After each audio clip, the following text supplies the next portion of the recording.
जय भगवती। सभी वैदिक विचार रखने वाले साधकों को और आगम में रुचि रखने वाले साधकों को मेरी बहुत बहुत शुभकामनाएं हैं। शास्त्रकारों ने बताया है कि सर्वश्रेष्ठम खलु साधनम। खलु साधनम का अर्थ सबसे पहला बड़ा सुख होता है शरीर का, और शरीर के सुख में प्रारंभ होता है पेट से।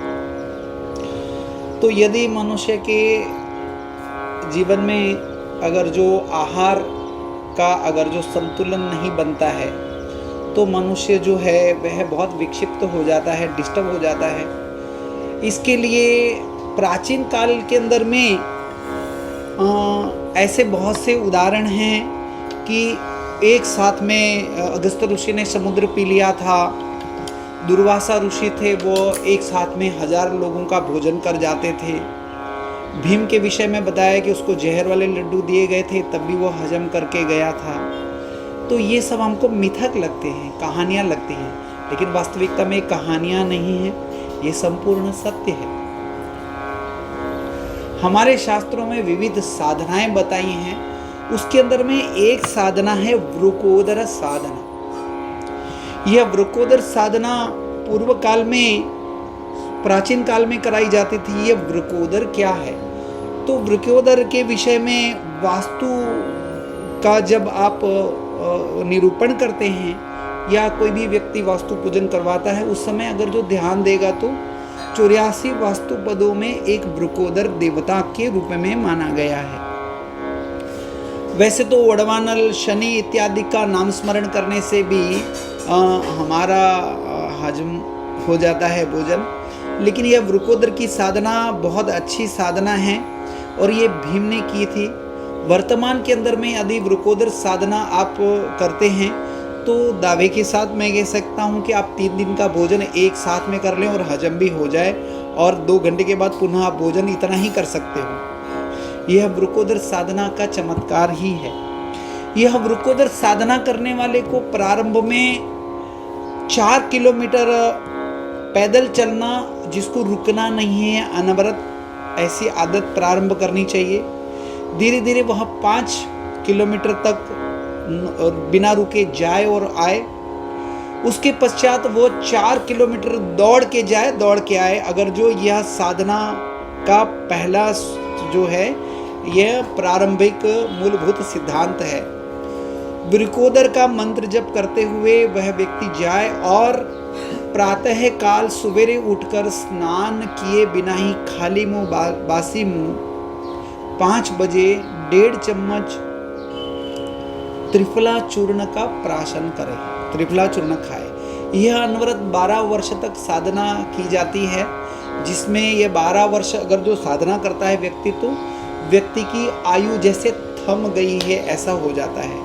यह त्रिफला चूर्ण का नियम भी है कि विविध ऋतुओं में विविध वस्तुओं के साथ लेना। इसके बारे में भी मैंने अपने फेसबुक पे उसके बारे में बहुत विस्तृत से डाला हुआ है, और भी बहुत से साधकों ने डाला हुआ है, ऐसा नहीं कि मैंने डाला है। सुश्रुत संहिताएं एवं भाव प्रकाश निघंटु, ये 3 पुस्तकें हमारे आयुर्वेद के अंदर में सबसे उत्तम स्थान पर हैं। सुश्रुत के बारे में तो सबको पता होगा कि सबसे पहले ऑपरेशन करने वाले वही व्यक्ति थे, जिसको आज यूरोप के लोग भी मानते हैं। तो यह सुश्रुत संहिता में वृकोदर साधना का वर्णन कुछ कुछ मिलता है, और इसका ज़्यादा वर्णन नहीं मिलने की वजह से लोग इससे अनभिज्ञ हो गए। लेकिन आज से 40 वर्ष पूर्व, जब मेरी उम्र 10 वर्ष की हुआ करती थी, तभी मैंने कुछ हमारे ब्राह्मण बंधुओं को वृकोदर साधना करते हुए देखा था, जो तालाब में जाके स्नान करते थे और वृकोदर का मंत्र जप करते थे, और पुनः 35-35 लड्डू खाते हुए मैंने गुजरात में देखा है। आज भी हड़वद के अंदर में ये स्पर्धा भी होती है, और शायद वृकोदर साधना करने वाले लोग वहाँ पर हैं अभी भी। तो यह वृकोदर साधना करने से पेट के विविध प्रकार के रोग होते हैं, जिसमें एक भस्मक रोग करके होता है, फिर एक करव्याध रोग होता है, फिर एक आम वायु का रोग होता है, जिसे आप एसिडिटी कहते हैं। यह आम वायु जब दूसरे स्टेज पे जाता है तब उसको अर्थराइटिस स्टार्ट होता है। तो यह त्रिफला चूर्ण का सेवन करें और वृकोदर साधना करें और 4 किलोमीटर पैदल चलें। और ये वृकोदर का मंत्र जो है आपको मैं इनबॉक्स में, आप जब भी मुझसे फ़ोन पे संपर्क करेंगे तो मैं आपको दे दूंगा। और इसको सही तरीके से अगर जो 1 वर्ष अगर जो वृकोदर साधना करेंगे तो आप उसका अवश्य लाभ ले सकेंगे और अपने शरीर को स्वस्थ देखेंगे। एक पुरानी उक्ति मैंने सुनी है कि हर्रा बहरा आंवला घी शक्कर संग खाए, हाथी बांधे कांख में 100 कोस ले जाए। ये वास्तविकता में एक उक्ति बताई, कोई हाथी को कांख में बांध नहीं सकता है, लेकिन इतनी उसमें शक्ति आ जाती है। तो आज भी ऐसे बहुत से महाबली लोग हैं जो साधनाएं कर रहे हैं। इस साधनाओं के बारे में आपको विशेष कोई भी साधना करना चाहते हैं तो आप हमसे जुड़ें, वैदिक साधनाओं का मार्ग अपनाएं, जीवन को उन्नत पाएं। और श्री विद्या साधना सेवा संस्था में हमारे बहुत से साधक हैं।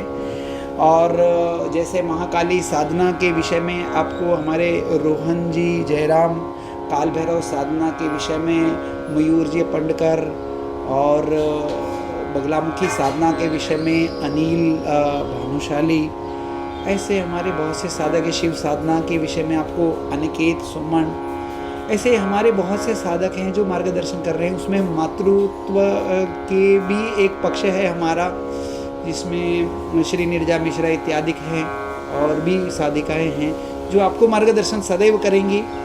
और आप हमसे संपर्क करें, बहुत अच्छा मार्ग जिए, वैदिक मार्ग पर चलें, सादा जीवन जिए और बहुत सुखी हों, यही कामना। जय भगवती श्रीमन नारायण, जय भगवती।